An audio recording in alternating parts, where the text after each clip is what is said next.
দক্ষিণ পূর্ব বঙ্গোপসাগরে একটি লঘুচাপ তৈরি হতে পারে, যার প্রভাবে শুক্রবার থেকে দেশে বৃষ্টি আভাস রয়েছে। আবহাওয়াবিদদের কাজী জেবুন্নেসা সোমবার সন্ধ্যায় গণমাধ্যমকে বলেন, লঘুচাপটি মঙ্গলবারের মধ্যেই তৈরি হতে পারে, তবে পরবর্তী সময়ে এটি নিম্নচাপ বা ঘূর্ণিঝড়ে পরিণত হওয়ার ঝুঁকি কম হলেও শ্রীলঙ্কার দিকে চলে যাবে। এর প্রভাবে দেশে শুধু বৃষ্টি হবে। ২০ ডিসেম্বর থেকে শুরু হয়ে বৃষ্টি থাকতে পারে ৩ দিন। উপকূলীয় এলাকায় বেশি বৃষ্টি হবে, ঢাকায়ও হালকা বৃষ্টি থাকবে।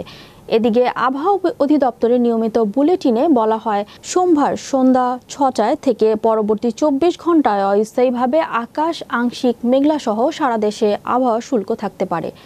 সারা দেশে রাত ও দিনের তাপমাত্রা সামান্য বাড়ারও আভাসও এসেছে। মধ্যরাত থেকে সকাল পর্যন্ত দেশের কোথাও কোথাও হালকা থেকে মাঝারি ধরনের কুয়াশা পড়তে পারে। সোমবার সন্ধ্যা ৬টা পর্যন্ত দেশের সর্বনিম্ন ৯.২ ডিগ্রি সেলসিয়াস তাপমাত্রা ছিল শ্রীমঙ্গলে।